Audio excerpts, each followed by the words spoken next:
Bonjour, bonjour et merci de nous avoir rejoints pour cette séquence L'invité. Aujourd'hui, j'ai le plaisir de recevoir sur ce plateau deux personnes. Gérard Georges, le président de la SBL Action Toubacouta Sénégal, l'antenne belge, et puis la comédienne Awa Senessar, une comédienne sénégalaise.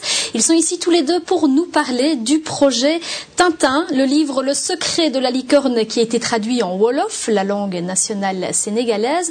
Un livre vendu au profit de cette SBL Action Toubacouta Sénégal. Et ils sont ici pour nous en parler. Bonjour à tous les deux. Bonjour. Merci Bonjour. de nous avoir rejoints. Alors, ce projet, Tintin en Wolof, le secret de la licorne en Wolof, ça vient d'où cette idée? Ça vient tout simplement du fait qu'à titre personnel, je suis amateur de Tintin, collectionneur, spécialisé un petit peu dans toutes les langues, je veux dire bizarres, régionales. Et donc,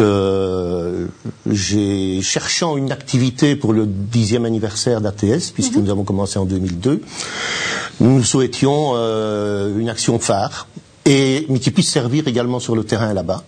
Et nous avons pris contact avec Moulinsart dans un premier temps pour voir les possibilités, les autorisations nécessaires. Et ensuite, c'est tout le travail de traduction, après les accords avec Casterman, et tout ça a duré un certain temps. Alors, le Wolof a été choisi parce que c'est la langue sénégalaise et que ça a un lien avec ATS? Tout à fait, puisque donc, nous sommes présents au Sénégal depuis 2002, que la langue sénégalaise, donc le Wolof, qui est la langue majeure, je vais dire, du Sénégal, est aussi parlée dans le sud de la Mauritanie et en Gambie. Donc ça fait à peu près 11 millions de locuteurs.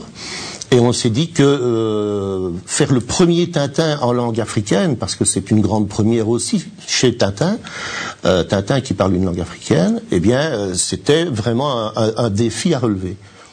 Pourquoi avoir choisi le secret de la licorne?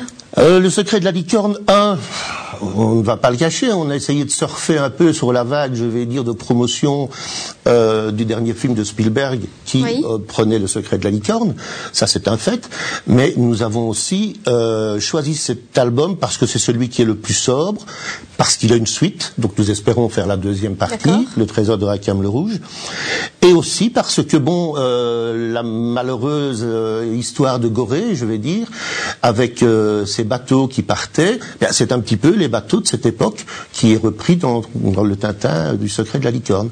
Donc le choix était un petit peu tracé de par les deux éléments, je vais dire.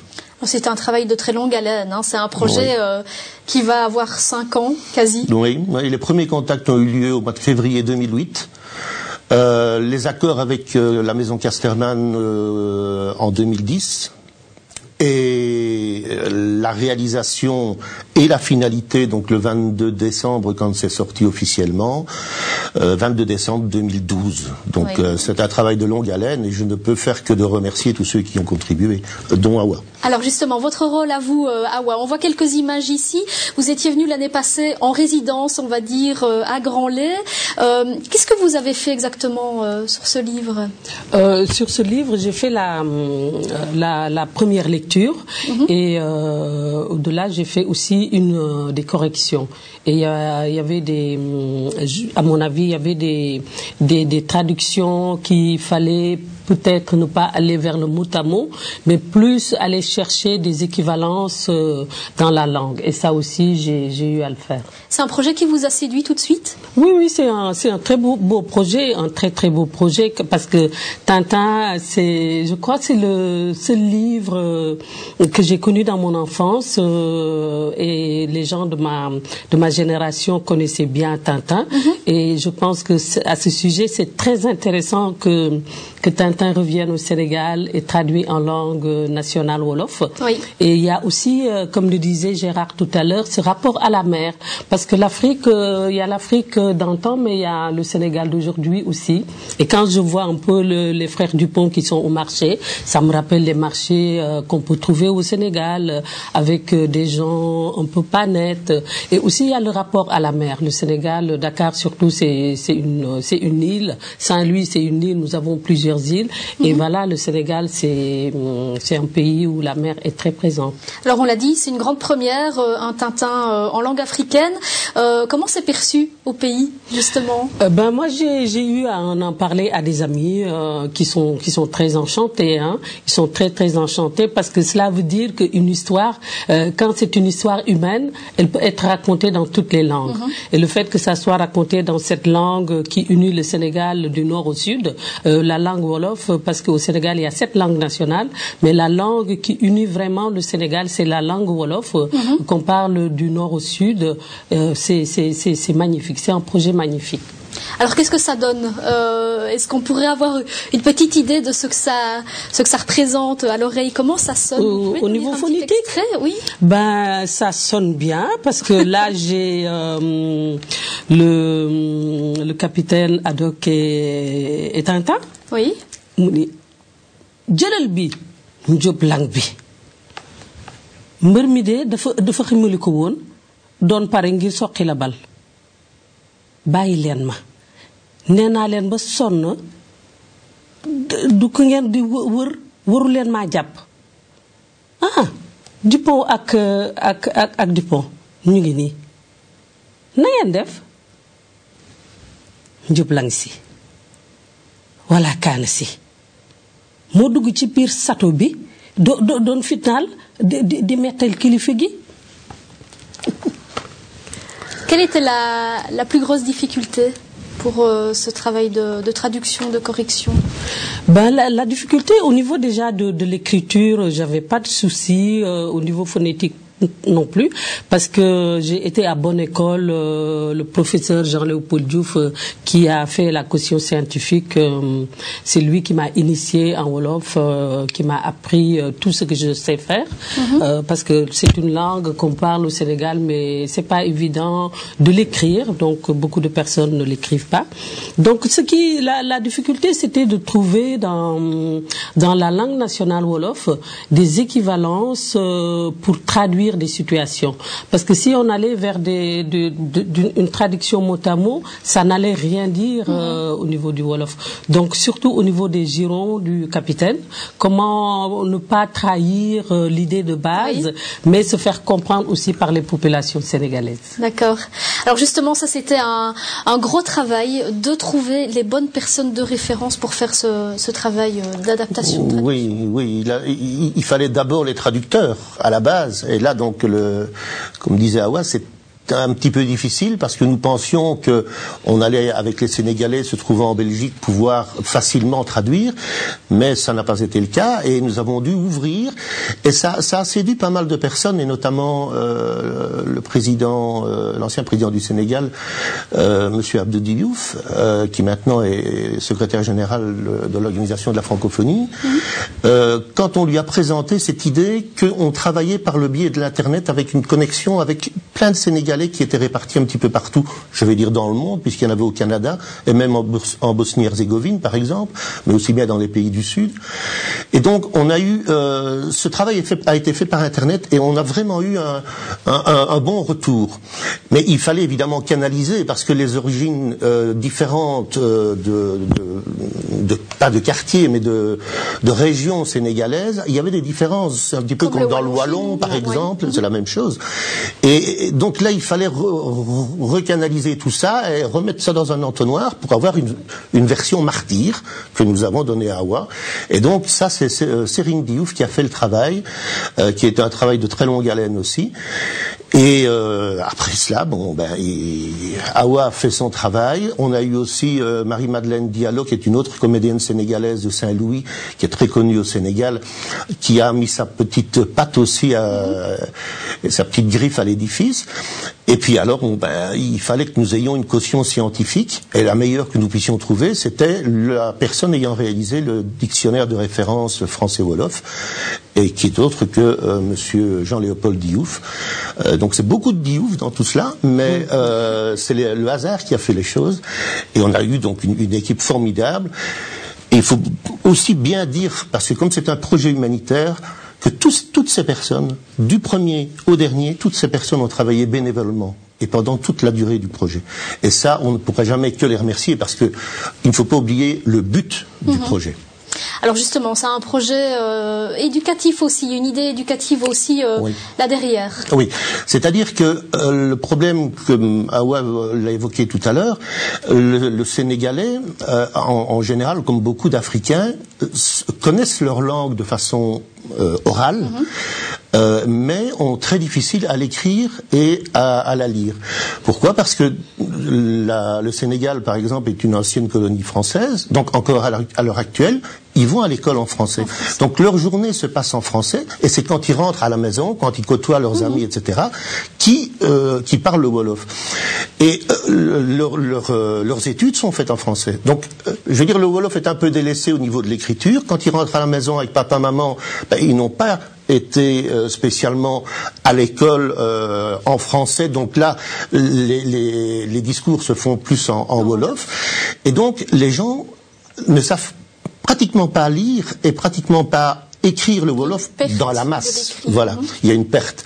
Et c'est une langue qui est relativement récente, elle a une quarantaine d'années, cette langue, dans sa version, je vais dire, codifiée. Dans sa version écrite. Mais elle a toujours été parlée. Et dans la version écrite, ce que je voulais ajouter, au Sénégal, le Wolof a été écrit il y a plus de 3-4 siècles. Mais elle était écrite selon les caractères arabes. C'est ça. Oui. Et ça a été codifié de la façon actuelle il y a une quarantaine d'années. Il y a 40 ans. Voilà, c'est ça. Et donc, voilà, ça a été un petit peu tout le défi. C'est d'aider ces gens maintenant, par le biais d'une bande dessinée hyper connue, un support agréable, pouvant comparer, puisqu'il existe les albums en français et l'album en Wolof, ils peuvent très facilement apprendre à lire et à écrire leur langue. On n'est pas là pour donner des leçons, on est là simplement pour aider. Et je trouve que la démarche était originale, et jusque maintenant elle est très très bien perçue. Et là, je crois que nous allons aller progressivement vers peut-être une production un peu plus élaborée, plus élevée.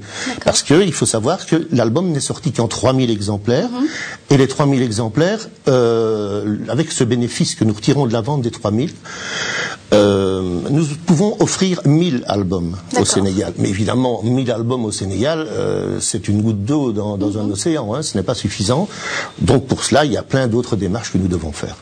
Alors, donc justement, vous l'avez dit, cet album, c'était pour marquer les 10 ans d'Action Toubacouta Sénégal, c'était SBL. Qu'est-ce que c'est? Comment elle est née? Cette SBL, c'est une longue histoire. C'est avec mon ami Jean-Paul Lambert, que tout le monde connaît bien dans la région jean-boutoise, puisqu'il s'occupait des salles communales jusqu'il n'y a pas tellement longtemps, est née cette idée à Toubacouta. En fait, Jean-Paul est allé en voyage d'anniversaire de mariage à Toubacouta. Et quand il est revenu, il a trouvé que les gens là-bas étaient dans la détresse, il manquait du matériel, il manquait surtout au niveau médical, ambulance, etc. Et en rentrant ici, il a dit, écoute, il faut qu'on fasse quelque chose. Et donc, on a essayé de trouver une idée. Et la première idée que nous avons trouvée, c'était de faire venir un groupe de danseurs du Sénégal, donc de Toubacouta, et de leur faire une tournée en Europe, c'est un grand mot, mais en Belgique, dans le nord de la France et au Grand-Duché de Luxembourg. Et voilà, l'association a commencé comme ça en 2002. Et avec Jean-Paul, avec Cécile et avec une amie néerlandophone, Jenny, nous avons commencé ça à 4.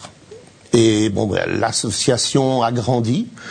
Nous sommes sortis, je vais dire, des frontières purement locales du village de Toubacouta. Et maintenant, nous sommes, je vais dire, du nord au sud du Sénégal, à l'exception de la Casamance, parce que ça pose des problèmes pour le transport du matériel. Mais on nous retrouve, je vais dire, à la frontière gambienne, comme on nous retrouve dans le nord, à la frontière avec le Mali et même avec la Mauritanie, quoi.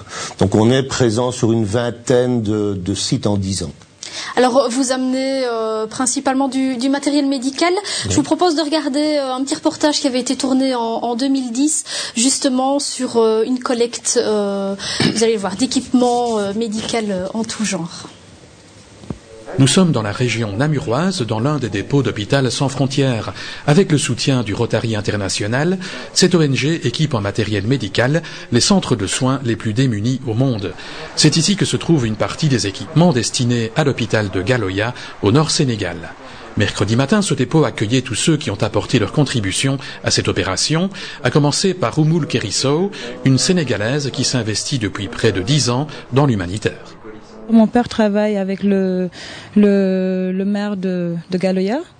Et puis en pleine discussion, donc, il lui a dit qu'ils avaient construit un hôpital, mais tout est parti dans la construction, qu'il n'avait plus d'équipement. Alors là, j'ai appelé mon partenaire, Gérard Georges, je lui ai dit, il y a urgence. Gérard Georges a aussitôt lancé un appel à la générosité via les médias.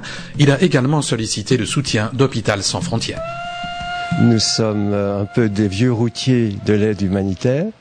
Depuis 18 ans, nous en sommes à notre 500e mission, 498 pour être précis. Et nous disposons donc d'un matériel mis à disposition gratuitement, bénévolement, à toute organisation qui le souhaite. Et c'est bien volontiers que l'ONG a mis à la disposition de l'hôpital de Galoya des équipements parfaitement fonctionnels, des unités de dentisterie, de radiologie ou encore d'échographie. Ce sont quelques exemples parmi d'autres. On peut considérer maintenant que nous avons 3 containers. Le premier donc est chargé aujourd'hui avec du matériel biomédical, des consommables. Demain, nous allons charger vraiment le matériel de salle d'opération, dentisterie, la literie, etc. aussi.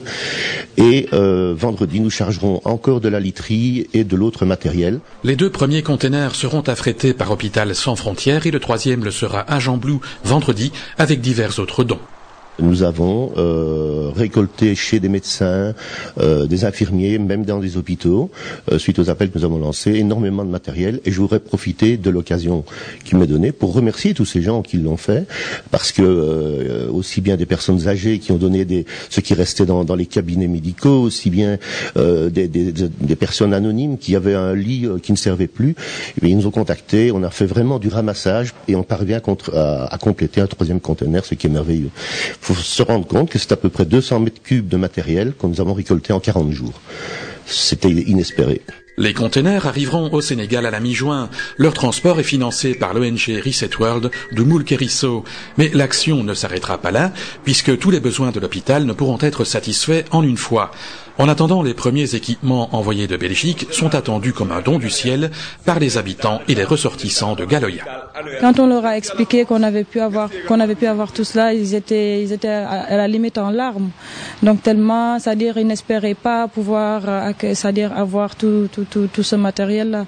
Et puis chapeau à mon partenaire, vraiment qui est un grand monsieur et qui depuis 2002 donc apporte tout son soutien au niveau du Sénégal. Donc bravo à lui et puis merci beaucoup à Hôpital Sans Frontières et à toute la population de la Belgique, en particulier de Namuroise.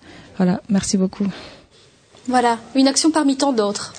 Oui, tout à fait, parce que à l'heure actuelle, nous sommes en 10 ans à pratiquement 12 containers envoyés, 5 ambulances et véhicules médicalisés. Dans les 500 kilos à peu près, 400-500 kilos de médicaments, parce qu'on continue à en envoyer tout le temps. Et oui, c'est quand même pour une petite association, je vais dire, qui travaille sans gros moyens, parce que c'est aussi quelque chose qui est très important à dire, c'est que nous n'avons pas de subsides, nous n'en cherchons pas spécialement non plus. On travaille sur la base du don et la base de la collaboration entre des personnes qui désirent aider un village particulier, que ce soit des ressortissants sénégalais, que ce soit des Européens, et on travaille en collaboration pour que le don qui est nécessaire arrive au bon endroit au bon moment. Ce n'est pas toujours facile. Là, par exemple, nous avons un conteneur qui devait partir fin décembre et qui va partir probablement en février, parce que bon, il y a des questions de budget. Un conteneur qui part au Sénégal, ça coûte de l'argent. Et puis il y a toute la démarche administrative qu'il faut faire de façon anticipative pour que quand le conteneur arrive au port de Dakar, nous n'ayons pas trop de frais d'attente, parce que là, il faut payer les frais d'attente, les frais de parking, je vais dire, des conteneurs sur le port. Elle est vraiment nécessaire, cette aide au pays?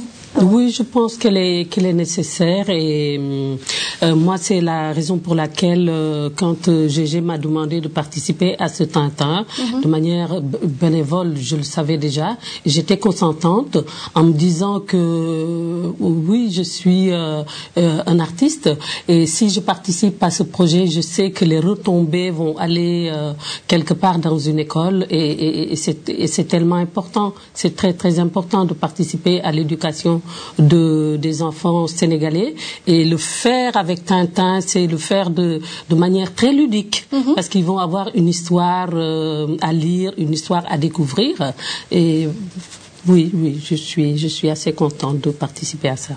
Alors on parle des enfants, de l'aspect ludique. ATS s'était fait connaître aussi avec une action bien spécifique, un plumier pour un ami, oui.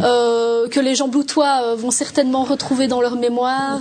Oui, je pense que c'était environ 2005, quelque part par là, parce que les années passent tellement vite.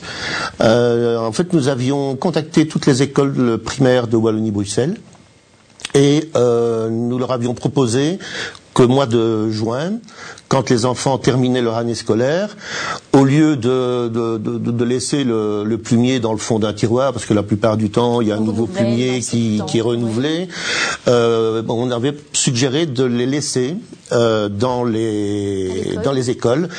Et par le biais du ramassage que nous avions fait grâce à la Fédération des sapeurs-pompiers de Wallonie-Bruxelles, nous avions centralisé tout ça dans les casernes de pompiers donc des régions concernées, y compris la partie germanophone.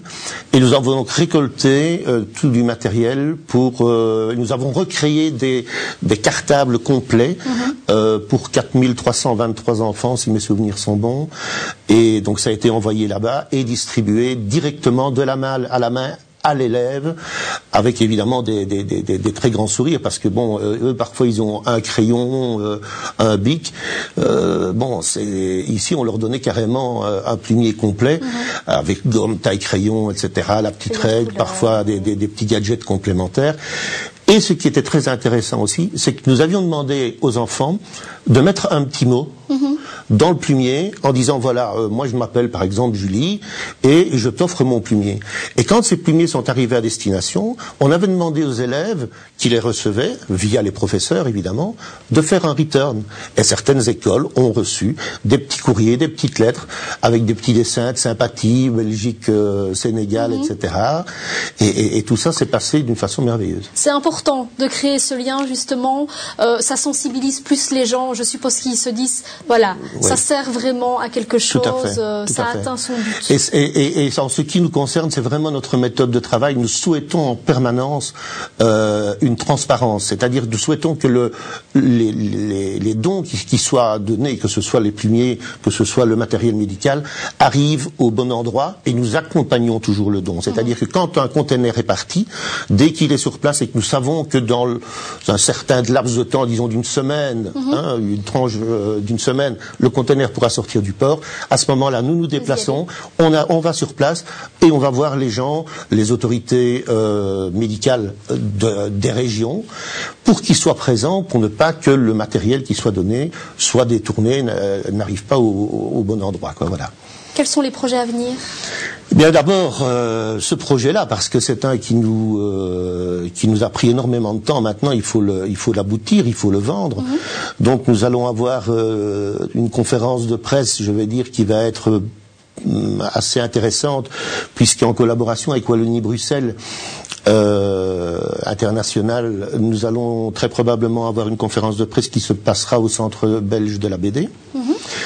Et nous aurons probablement en février une conférence de presse à Dakar pour la promotion de l'album.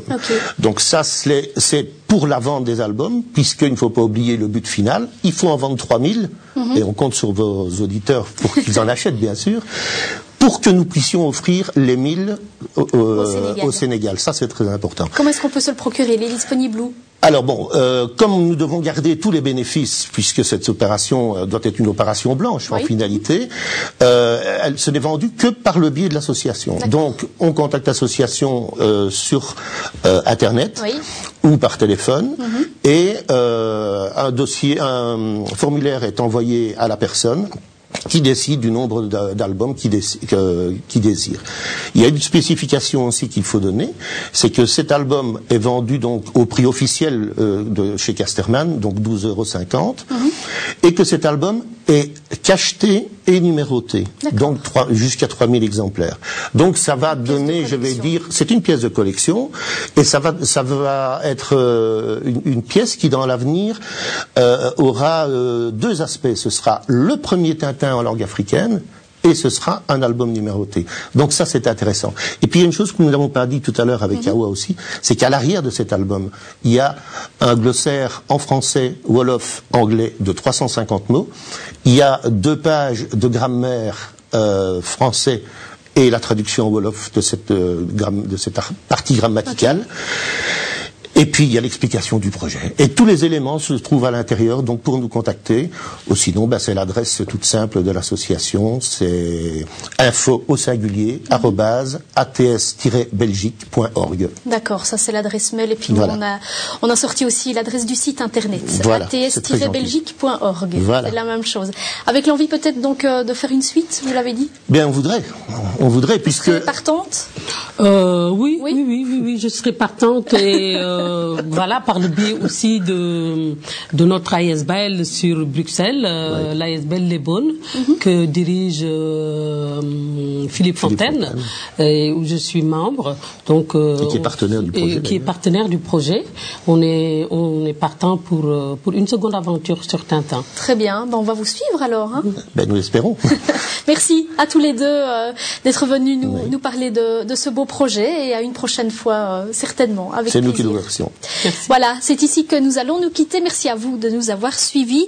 Rendez-vous la semaine prochaine pour une autre séquence, l'invité. Je vous souhaite de passer un très bon week-end. Au revoir.